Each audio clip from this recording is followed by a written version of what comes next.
Well, looks like we're going to have a new president. No amount of lawsuits and fighting is going to change that outcome enough to make any real difference in what the end result is going to be. So let's talk about how we got here and what we have to do as a country.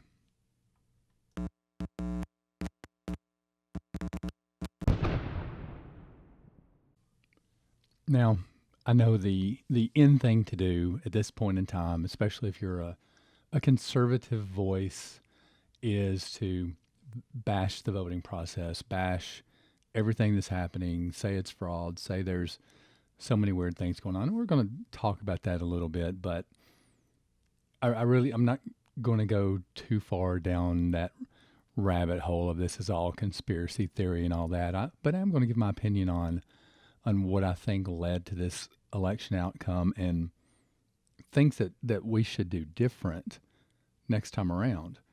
But like I said, I'm really not going to go down that road. I'm definitely not going to go down the road too much of, Joe Biden is so terrible for the country. He's going to run it into the ground. Again, we're going to talk about this a little bit, but I don't really want this to be that. I mean, obviously his power is going to be limited by the fact the Republican Party is looking very likely like it's still going to hold the Senate. Don't see any reason why it's not going to remain that way.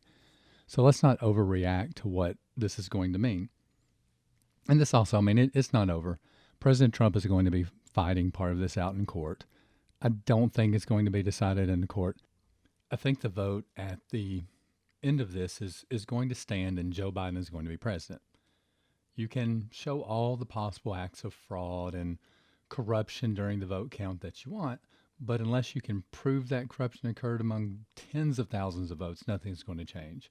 Maybe I'm wrong, but unless you can prove, thousands of votes were counted that were illegal or not the voter's true intent, what are we going to do? Have a new election and everything get monitored directly by the government? Well, we know that's not going to happen. So, where do we go as a country from here? Number one, I really believe that there has to be a push for change in the voting, election, vote counting process. How is anyone ever going to trust the outcome of an election with what we're seeing right now?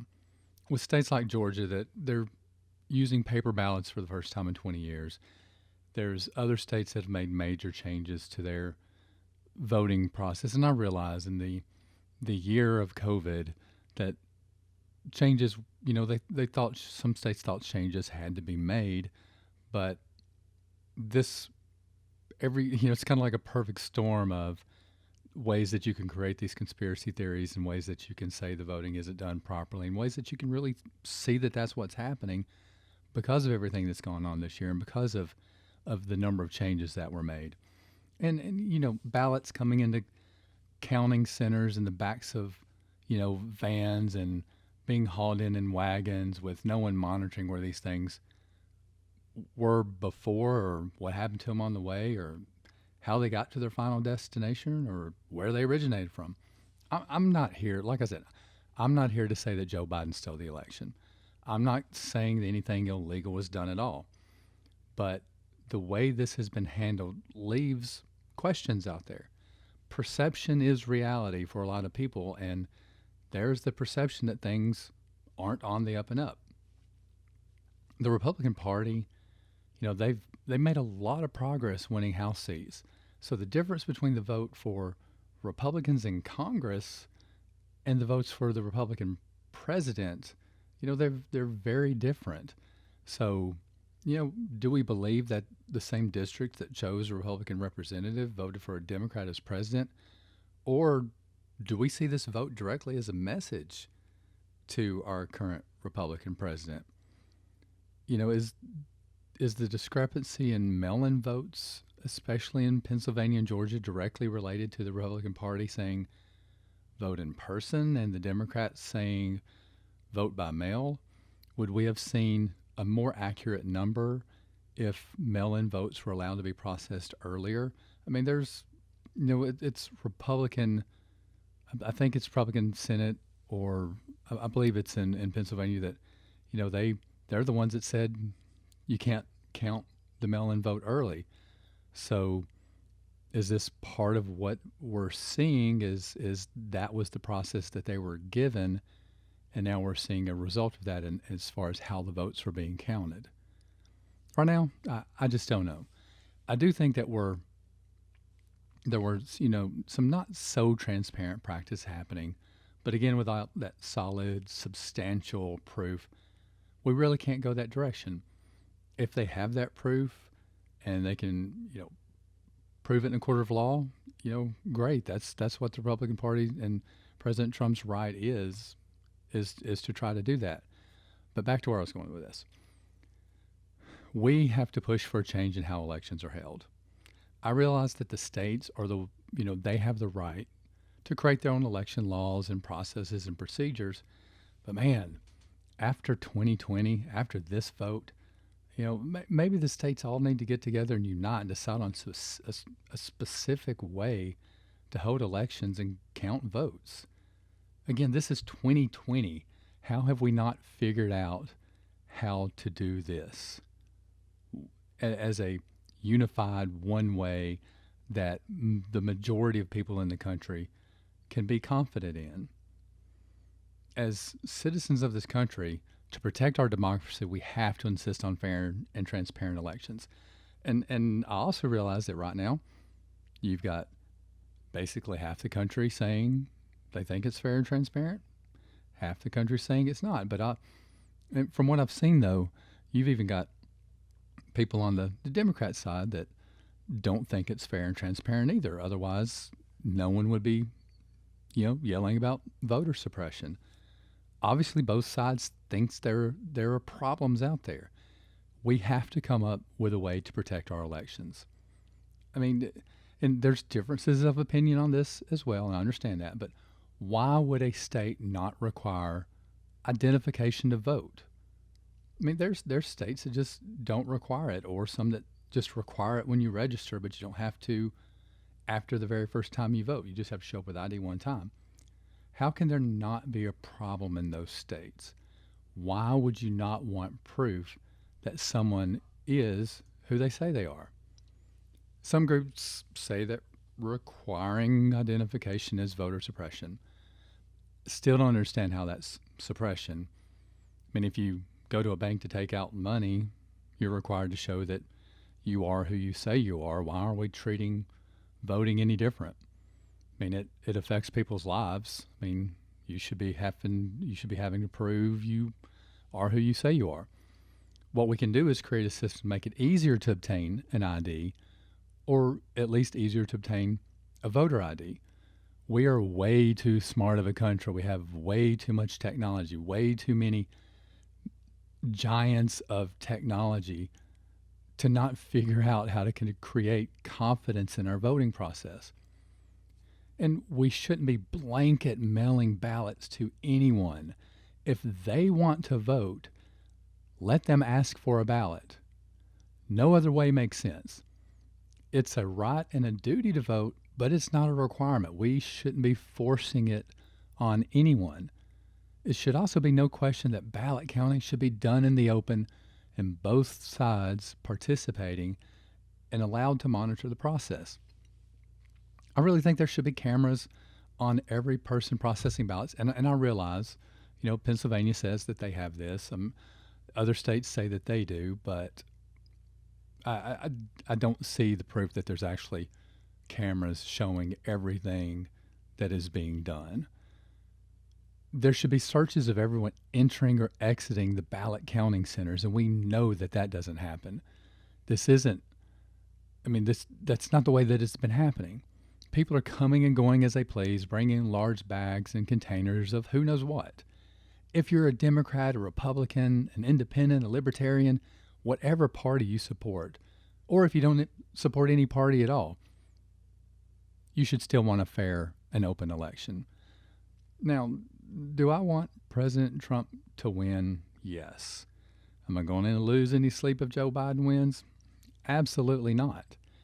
I just want a fair and honest election, and I want every official, or not official, but every candidate running in those elections, I want them to want a fair an honest election. And honestly, right now, I don't think either one of them cares if it's a fair and honest election as long as they win. I really think neither one of them cares too much or enough about the will of the American people. I think Joe Biden has tried so many times and lost.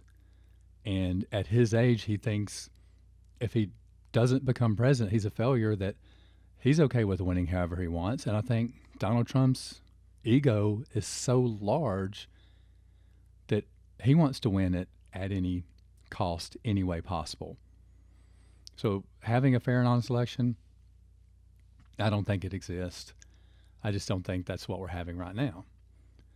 When there are reports coming out that 10 ballots here or 50 ballots there aren't being counted or being thrown out or whatever the case may be, and the Democrats say it's not widespread, and those votes, they're not going to make any difference at all. So, wait, what? Well, that's a problem. They're saying it's not widespread, those votes won't make a difference.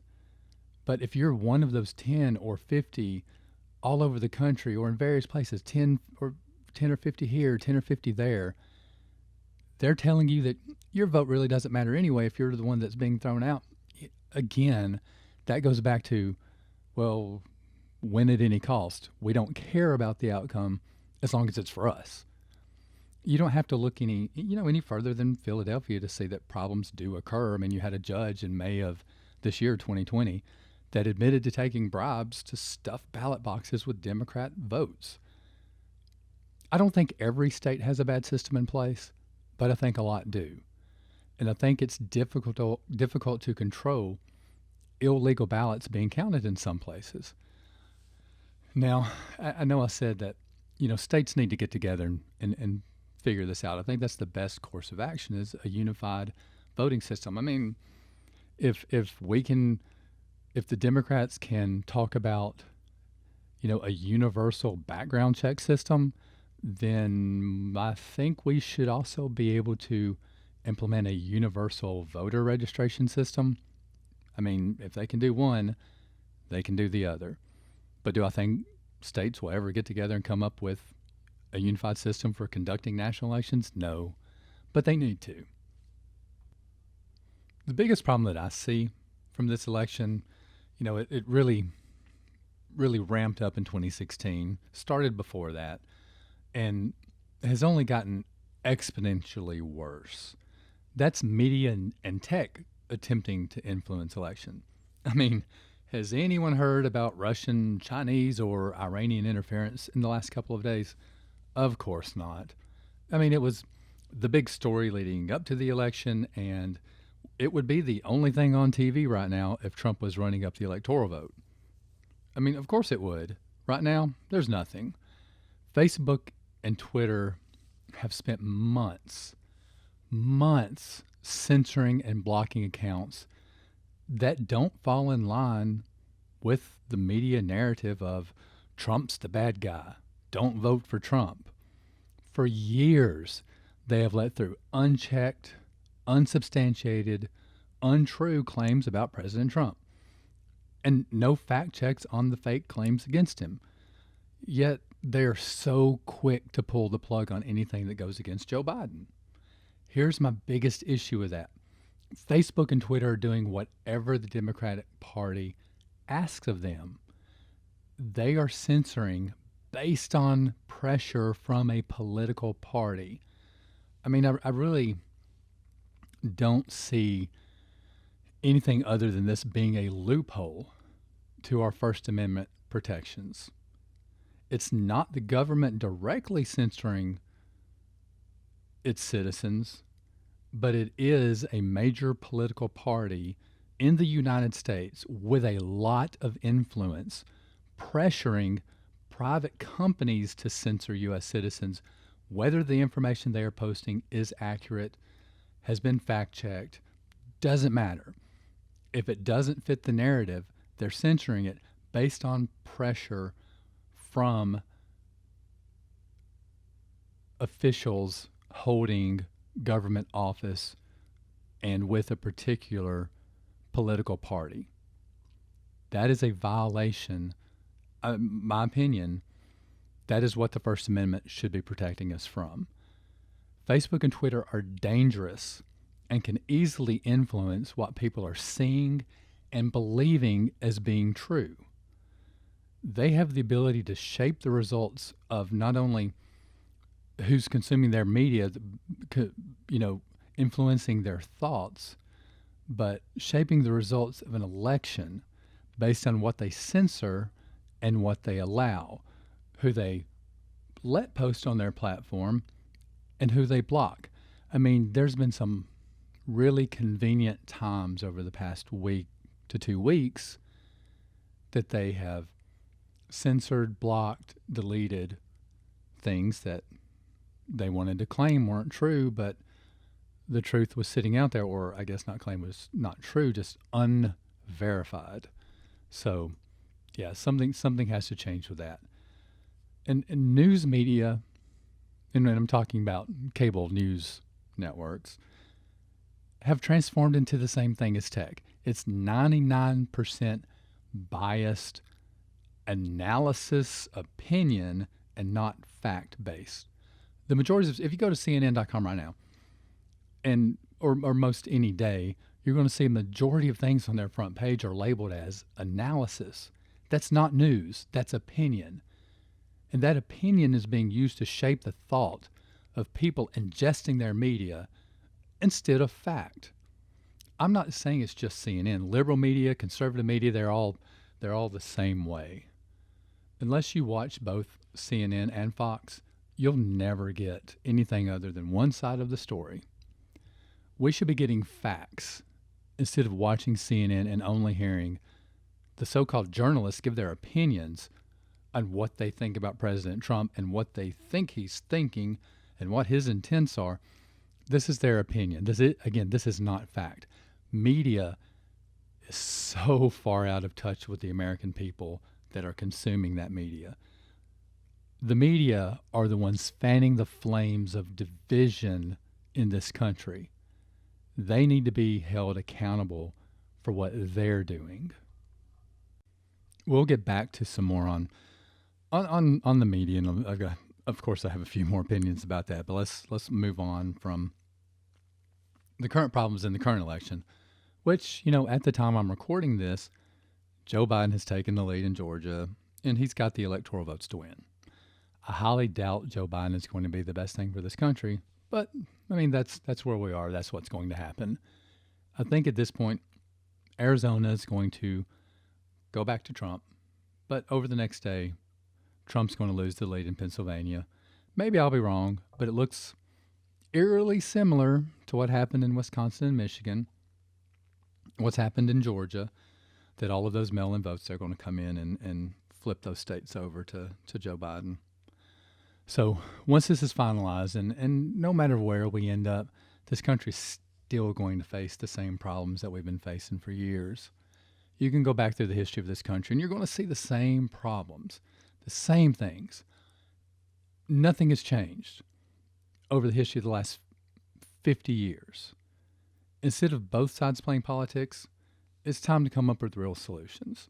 I think the problem with the Democrats is that you've got a small, the problem with part of the Democratic Party is you've got this small but loud group on the far left that wants to fundamentally change who we are as a country. We are never going to be a perfect country.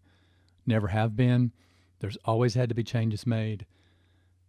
I mean, our Constitution, it revolves around the fact that we're striving for this one thing, and we have to figure out how to get there. And that takes change. Not change to the Constitution, but it takes change to the laws that we have that should work inside the Constitution. It takes change to people. I mean, we have to take it's our best guess on how we fulfill the goal of our Constitution. But again, I think it's a small group on the far left of the Democratic Party that wants to change the country. We are founded on certain principles, and those principles should never change, but that's the ones they're wanting to change. I mean, we have public officials saying rioting and looting are justified. What has to change is the people we are electing to these offices. It should not be easy to get reelected, but for the most part it is. Most politicians are career politicians. Once they're in, they're in. They usually stay, and most Americans will just continue to vote for the same person or the same party every election, no matter what they're doing. I mean, that's why there's so many career politicians. We, the people, we make them career politicians. I mean, we can't complain about career politicians if we're making them career politicians. Don't elect them. They won't be career politicians. We have to take our country back from the corruption that we keep voting into office. We have to ask hard questions to candidates. We have to do our research. We have to know what they believe. We have to know their records. And if none of what they have done and none of what they say that they're going to do line up with what we believe, don't vote for them. Kick them out of office. This is our country, not the politicians. Stop creating career politicians. Let's start acting like it's our country. We have given it to career politicians. We have to take responsibility for what happens in our country and stop blaming politicians for everything. Stop blaming everyone else. This is the culture that has been created in the United States. If you have a problem, blame it on somebody else. We have to stop blaming each other, and especially the politicians we're electing to office, for the problems that we're causing on ourselves. We have to take responsibility of being informed voters and not voting based on the narrative created by media. If we aren't going to do those things, then we're going to continue to elect presidents and congresspeople and senators and other public office holders that have histories of supporting terrible policies and have histories of changing their policy views to get votes. That's the biggest problem I see with the newest generation of voters in this current election. They vote based on the narrative provided to them by Facebook and Twitter and news outlets, and they don't do the research themselves. Most young voters could probably not tell you a single law that Joe Biden wrote or supported or any of his policies over the last 5 decades. Not a one. And especially wouldn't be able to name one thing he's done in those 5 decades that's improved our country. I mean, you can go to these we'll be nice and call them, peaceful protests, but you can go to any of those and pretty well ask anyone in the crowd that is there rioting based on what's happening in the government. You can go to any of those and just pick a random handful of people out of the crowd and ask them, name one good thing that Joe Biden has done for the country. They won't have an answer. Name one bad thing Donald Trump has done for the country. And you're going to get what they've heard on Facebook and Twitter. And then you're going to ask them, well, what policy did Donald Trump do that created that? They won't be able to answer that either. But as I said before, I'm not going to lose any sleep over these election results. And it's because at least we're looking like there's not going to be a single party in charge of every branch of the government. It's our democracy and our government hopefully working the way it was designed. Now, we have to put the right people in office, which we continue not to do. But it's at least going to be difficult for some of these radical changes that the far left is wanting to get passed. We also have to look that the midterm elections, they're going to be here quickly after this election. And when this election is finally over, and I do think, like I said, Donald Trump's going to try to fight this out in court, but I think it's essentially it's over. If we aren't happy in a couple of years with the direction the country is going, it's our opportunity for our voices to be heard again. I think over the next couple of years, the Democrats are going to screw up enough in the country that the people that thought the Democrats were going to give them, what they want, they're going to realize they're only getting their votes and making empty promises.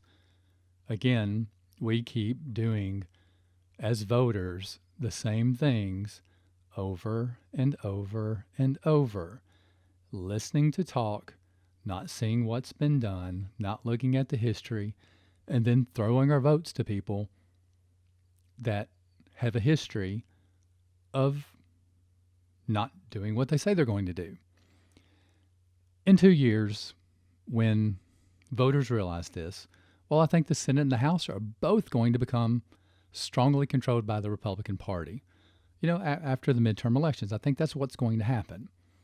Of course, over the next several months, we're going to have Joe Biden claiming that he's found the miracle, vaccine for COVID. He's going to claim victory on that. I mean, that's expected. We know that's going to happen.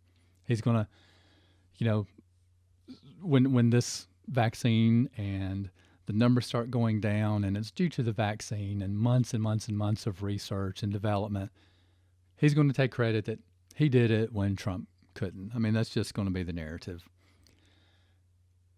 Joe Biden says he's going to be an American president and not just a president for the people that voted for him. Fact is, if he tries to push through some of his policies that he has outlined on his website and things that he's talked about, and allows even some of the radical left policies to be pushed through, he's going to alienate a lot of people in this country.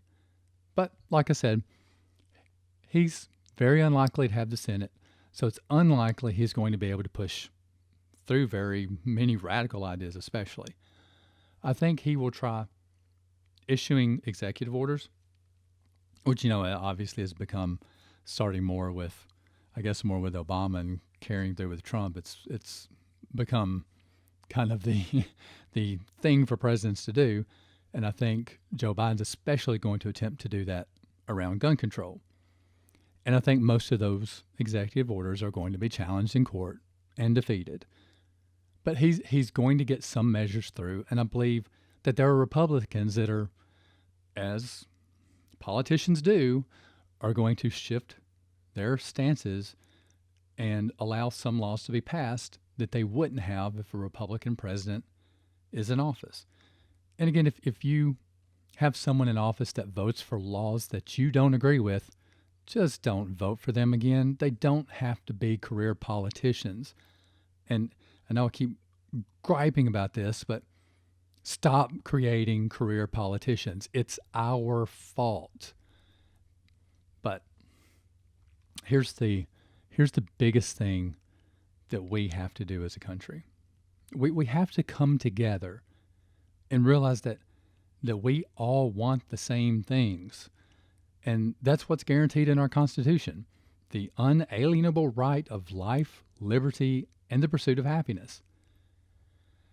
And it probably get some pushback on this, but the Black Lives Matter movement has to remember this, that they deserve the same thing as every other group in the U.S., but so does every other group in the U.S. They've got to remember that no matter what they are fighting for or what they think they are fighting for, every store that is burned down, every store that is looted, every store that has their windows broken, everyone that they put out of business denies someone of those rights that they say they're fighting for. How can they expect to make any progress? How can they expect anyone to truly listen to them when they're destroying other people's lives? And then you have the politicians saying that they understand some of this. You got politicians saying that it's okay for a group that feels like something may have happened to one of their ancestors that really isn't happening to them. Because you got to remember, there's a lot of white people in these protests, and a lot of white people that are breaking these windows on behalf of the Black Lives Matter movement. And again, nobody can really say any policy that is affected. Yes, there's some terrible things that happen in this country, and like I've said in previous things, and I'm not going to get too far into this, but it's not systemic racism. There are bad people, and I'll take a quote that Democrats like to use against President Trump, and I'm going to flip that around a little bit. There's bad people on both sides, but I'm not going to go down the path of what's wrong with the Black Lives Matter movement. I've talked about this before, and that's not what this is about. So let's get back. We just can't get caught up in the mob mentality of groups like Antifa, which some people claim don't exist, but obviously they do. There are always going to be groups, small groups, large groups, small voices, big voices in this country that want to tear it down. Joe Biden becoming president isn't going to change those people or who we are as people. We had looting and rioting under 8 years of President Obama. This is a cultural problem in our country. We have to change how we see each other. We have to change how we treat each other. We have to change how we talk to each other and about each other. If any group of people want to be taken seriously, you can't, let's just say it this way, you can't accuse every white person of being racist. You can't accuse every black person of being a criminal. You can't accuse every brown person of being a rapist or murderer or gang member. And people in the media can't say things like everyone that voted for Trump or every vote that Trump received during this election is a result of us pigment-challenged Americans celebrating our own whiteness. That's an insult to millions of Americans who didn't vote for Trump for any other reason they think he could do a better job.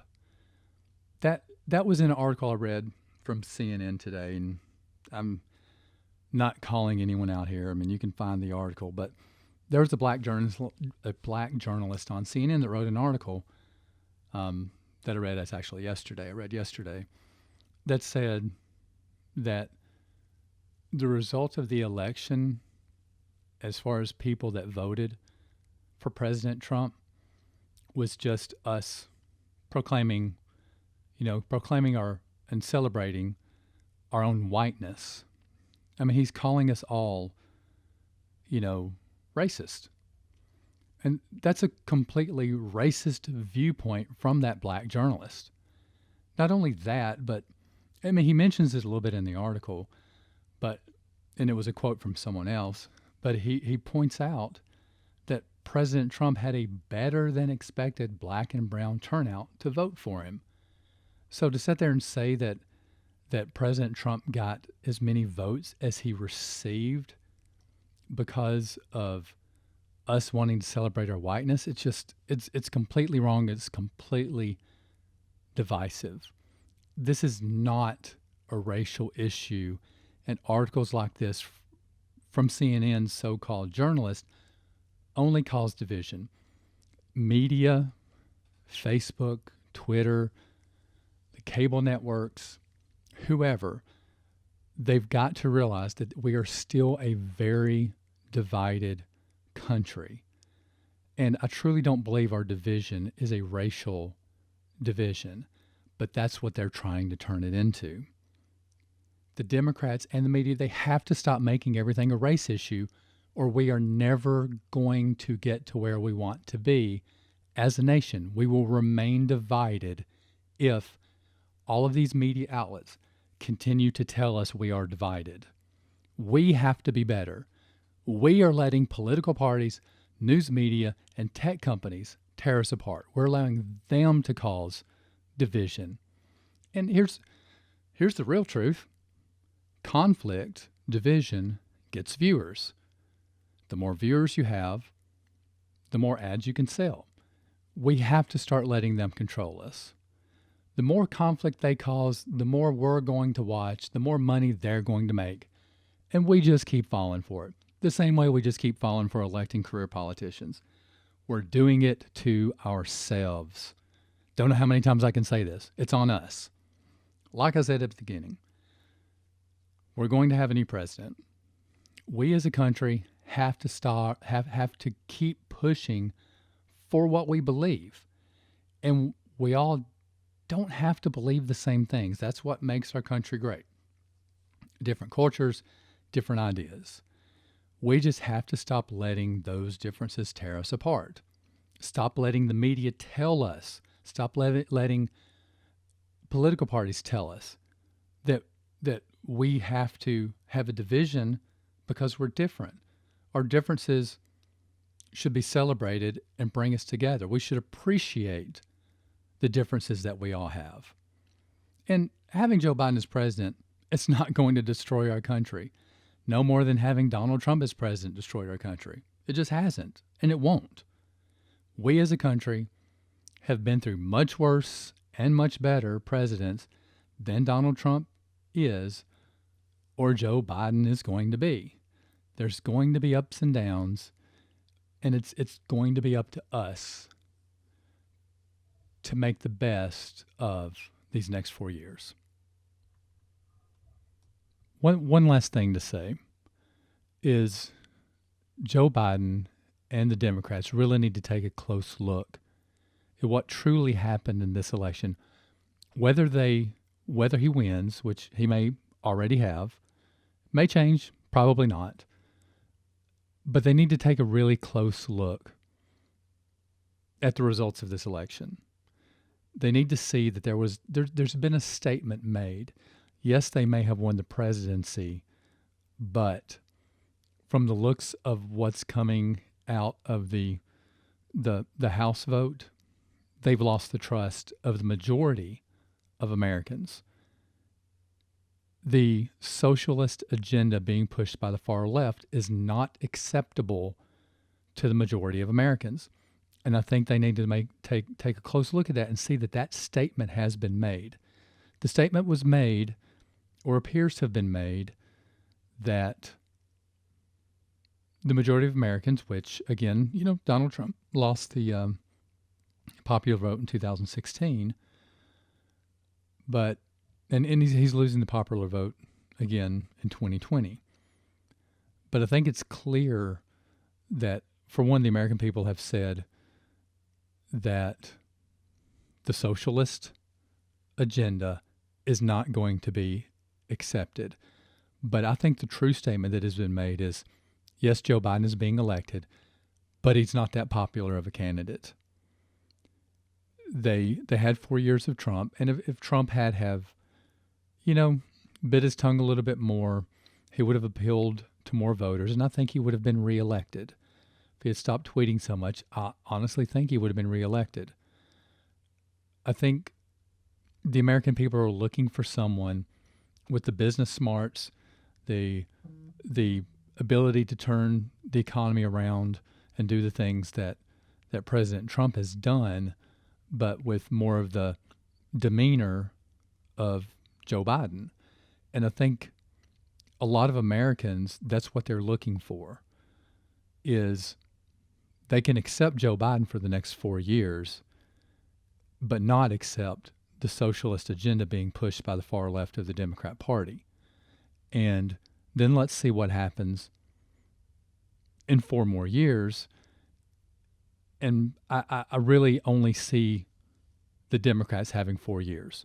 I don't think it's going to be an 8-year run. I think the changes that are happening inside the Republican Party and the vote that has happened in this election show that people are looking for something different.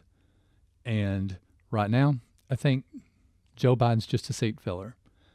Maybe he'll do some great things for the country, but maybe he doesn't. I don't know.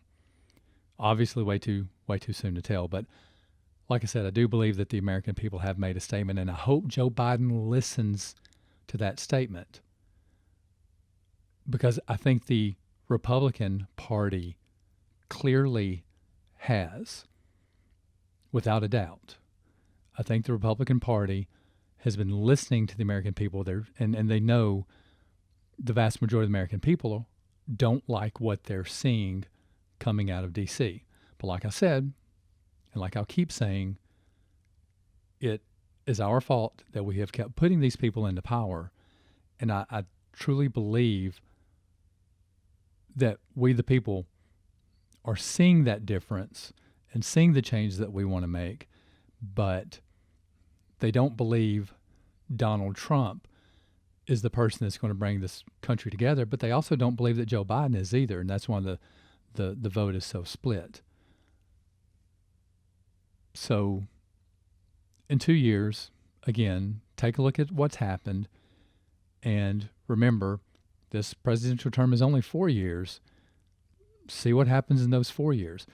But when the time comes to vote again, remember what's happened and go make a difference. Thank you for listening to The Independent Paradox. If you like what you've heard, please hit that like button, subscribe, and turn on those notifications.